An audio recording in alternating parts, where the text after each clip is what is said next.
Você tem chamado missionário? A maioria das pessoas para quem eu faço essa pergunta geralmente diz, não, eu não. Isso porque na nossa cabeça, geralmente, chamado missionário é uma experiência mística, mágica, sobrenatural, na qual alguém tem lá uma visão com um anjo, recebe uma palavra profética ou alguma coisa desse tipo, e aí a partir de então, essa pessoa se torna chamada para poder fazer a missão de Deus, enquanto o resto de nós pode gastar a vida como bem entender. Mas será que isso é certo? Será que isso é verdade? Se Deus é um Deus missionário, se a Bíblia é um livro missiológico, porque conta a história de Deus em missão, e se a igreja surge num ato missionário como um instrumento da missão de Deus, me diz, por que você acha que você não tem chamado missionário? Fica sabendo, o crente que acha que não tem chamado missionário, provavelmente ainda é um campo missionário, porque precisa ser alcançado pelo Evangelho e se submeter à autoridade máxima do Rei do Universo, Jesus de Nazaré. Porque nós, a igreja, não estejamos levando muito a sério aquilo que Jesus nos mandou fazer. Entenda, Jesus não nos pediu para ir pregar o Evangelho, Ele nos mandou. O reino não é uma democracia, o reino de Deus não é uma democracia. Isso quer dizer uma coisa, só tem um que manda, e nós obedecemos. E até a última vez que eu li, estava escrito, ide, fazei discípulos de todas as nações, batizando-os em nome do Pai, do Filho e do Espírito Santo, ensinando-os a observar todas as coisas que eu vos tenho ordenado, e eu vou estar com vocês todos os dias, até a consumação dos séculos. Isso é para você e é para mim também. Agora, como é que você está pensando em gastar os próximos anos da sua vida? Sim, eu sei, você é jovem, mas fica sabendo, nunca é cedo demais para se envolver na missão de Deus, para consagrar os seus próximos dias e anos para que o Evangelho seja conhecido em todas as nações. No que você está pensando em gastar a sua vida? Quais têm sido os seus planos? Como é que você define o seu curso de faculdade, sua profissão? Onde é que você vai morar? Que carro você vai dirigir?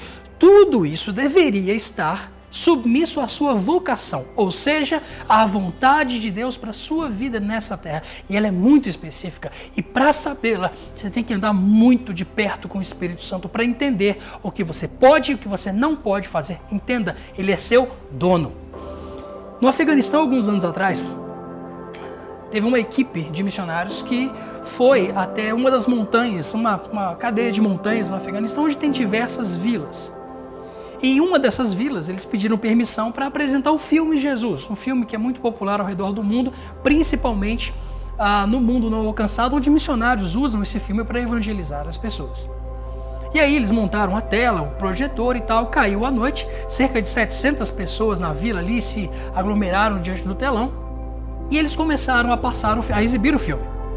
Uns 3 minutos depois do começo do filme, de repente, as pessoas daquela vila começaram a gritar e apontar para o telão alguns começaram a chorar, alguns assustados e aquela confusão toda. E de repente os missionários perguntaram o que está acontecendo e as pessoas não conseguiam parar de gritar, espantadas, apontando para a tela. Finalmente, os missionários pararam a exibição do filme e as pessoas se acalmaram um pouco e perguntaram para elas, escuta, o que está acontecendo? Por que estão gritando? A gente ofendeu vocês de alguma maneira? O que aconteceu? E um dos anciãos daquela vila se levantou e disse, não, nós não estamos ofendidos, nós estamos espantados. Porque o homem, esse Jesus que está aí, aparecendo na tela, esteve andando aqui na nossa vila há 3 dias atrás. Sim, o próprio Jesus está engajado na sua missão de alcançar os muçulmanos para Ele mesmo, para que eles tenham uma chance de não perecer, mas ter a vida eterna por meio da fé no sacrifício do Cordeiro de Deus. Agora me diga, se o próprio Jesus está engajado, se para o próprio Jesus os muçulmanos valem a pena, por que não valeriam para você? Por que você não deve se engajar? No que você vai gastar a sua vida? O que você vai fazer com os próximos anos que Deus há de te dar? Saiba, pode ser que eles não sejam muitos. Um dos heróis da fé na missão aos muçulmanos é um cara chamado Henry Martyn. Esse sujeito foi para o mundo muçulmano daquela época, há muito tempo atrás. Henry Martyn traduziu a Bíblia para 3 idiomas de povos majoritariamente muçulmanos e morreu aos 30 anos de idade. 30 anos de idade. Isso quer dizer que talvez você e eu não tenhamos muito tempo. A gente não sabe quanto tempo tem, e quem não sabe quanto tempo tem pouco tempo demais. Se você e eu pensamos que nós temos tempo para cuidar da nossa vida e depois doar algum tempo para Deus e na sua missão, saiba, os perdidos não têm tempo para a nossa perda de tempo. Você não tem tempo a perder. A missão de Deus te espera. E seja lá qual for a sua profissão, seja lá qual for o seu nível social, seu nível cultural, sejam lá quais forem os planos que você tiver na sua vida, tudo isso precisa estar submisso à autoridade do Cristo que entregou a sua vida por você e por mim, para que muitos outros possam ter a mesma chance que você e eu um dia tivemos de ouvir o Evangelho e crer nele, para então poder chamar Deus de Pai. Se Jesus Cristo é Deus e entregou a vida dele por você, será que tem algum sacrifício que seja grande demais que você não possa fazer por ele? Pense nisso e não adianta. Suas palavras podem ser bacanas. Você pode até dizer, eu quero fazer algo a respeito disso. Mas a verdadeira resposta só vem através de atitudes, de decisões práticas, de como você vai decidir gastar os próximos anos da sua vida. Você ama Jesus? Então prova. Você ama Jesus? Então decida fazer e viver do jeito que Ele quer que você faça e viva os poucos dias, os curtos dias que Ele nos dá aqui nessa terra.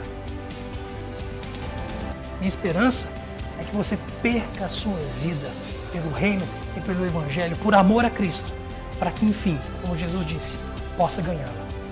Aquele que tentar salvar a sua vida, esse perdê-la-á. Mas quem perder a sua vida por amor de Cristo e do Evangelho, esse achá-la-á. Perca a sua vida e, de repente, você não sabe para onde ir. Você não sabe para onde ir? Vai para onde ninguém foi, para que você possa pregar o Evangelho àqueles que não conhecem, de maneira que você não edifique sobre fundamento alheio. Perca a sua vida. E a gente se vê por aí.